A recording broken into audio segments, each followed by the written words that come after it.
Welcome back and thanks for staying with the agenda. Most complaints received by the Pension Funds Adjudicator involves Section 37C of the Pension Funds Act, which describes how death benefits should be distributed by trustees of a pension fund when a member passes on. The complaints often revolve around perceived unfairness in distribution allocations or expectations not being met.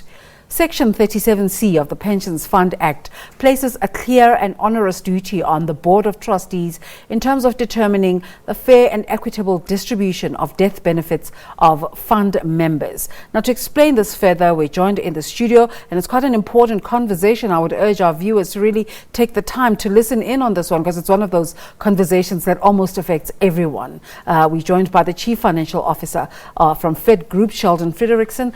Sheldon, thank you so much for making the time to come through this morning. Thank you, Desiree. We're talking about pension funds and how the benefits are distributed. But just one question I want to ask you before we start our conversation. It's probably not related, but one of the big stories that broke this week was the conversation about COSATU asking the Public Investment Corporation to put some money into Eskom. And that spurred on a conversation about how the benefits of pensions would be affected. Should public servants be worried? I don't think they should be worried. The Board of Trustees has to do their due diligence, and I think it's important that your investments are looked after for your benefit going forward. Yeah. And I think it's in all of our interests that Eskom does succeed. And with that, absolutely, that's what the trade unions are saying. As long as it's structured correctly and put in place correctly, then your investments would be looked after. Yeah. Just like the rest of the world, often there's these infrastructure investments that take place. However, there's trust in the process that there won't be corrupt practices or any bias in terms of awarding tenders, in terms of achieving the investment outcomes that perhaps the PIC would be looking for. And I think that's where most of the worry lies, really.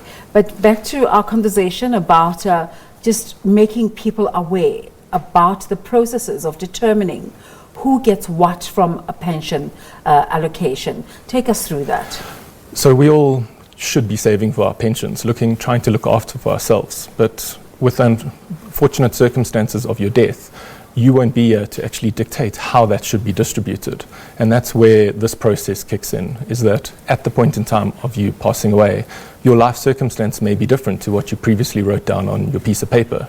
Most members should be filling out their beneficiary nomination form as frequently as possible, but generally most most members of a pension fund fill it out once a year. Yeah. And that document at least guides trustees Guilty initially. Is charged. Yeah. And that guides trustees on your death, the initial decision-making process. However, that doesn't stop there. As you mentioned, the Pension Funds Act puts quite an onerous investigation mandate that the trustees have to go through. And people's lives are complicated. So what does that mean? Does it mean that even though you've updated your beneficiaries, the pension fund can make a determination on their own as to who should benefit from your pension payout? Exactly, Desiree. The trustees have the end decision-making capability. So that's really a document that guides them in that process. Yeah. However, the trustees can go against exactly what you wrote down. So under what circumstances does that happen? Give us practical examples in South African life where sometimes people have polygamous marriages and that kind of thing. Yes, you mentioned some of the most complicated cases. Obviously, if there's a polygamous marriage, often those are written down on the beneficiary nomination form. However, there's situations where you have an out-of-wedlock family that sometimes your wife doesn't even know about. And the benefits are due to them. And the benefits would be due to them because they're dependent. You're paying for their rent. You might be doing it in a way that your wife isn't aware. And that's some of the investigation, the onerous requirements of that investigation, is to actually determine who are the beneficiaries and what is the best way to distribute those funds that you've saved while you are working, to look after your dependents, to try and get all your minor children through schooling, which is obviously crucial in terms of them having the best life possible in the future. So what would you like to say to our viewers about Section 37C and how it impacts their lives?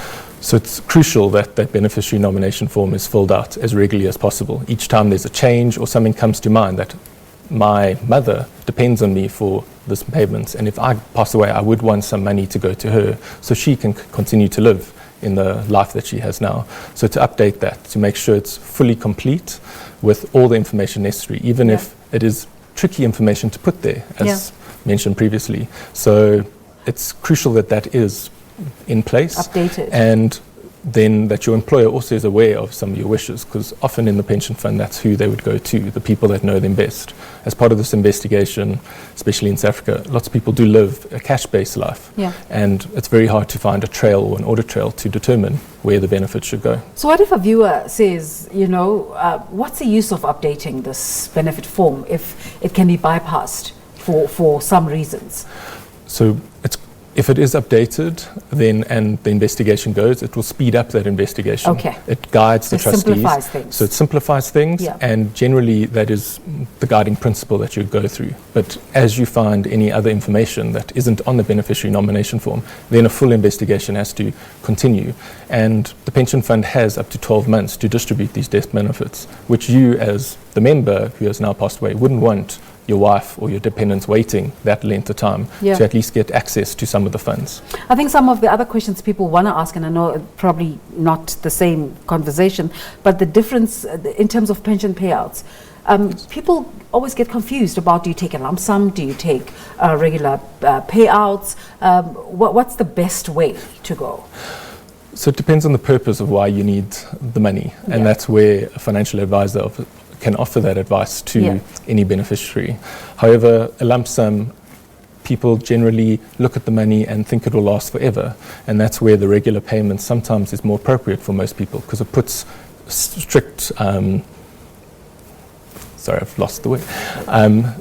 strict control mechanism that they can't withdraw massive lump sums, so at least let it last for longer and live a life on that benefit. Okay.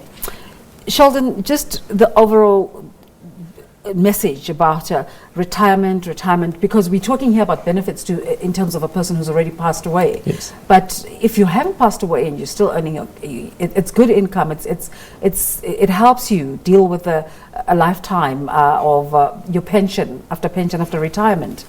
Yes. What's the best advice you can give to people in terms of how to handle their monies at this stage of their life? Because the assumption most of the time is that by the time people get to this stage, they really haven't been able to manage finances.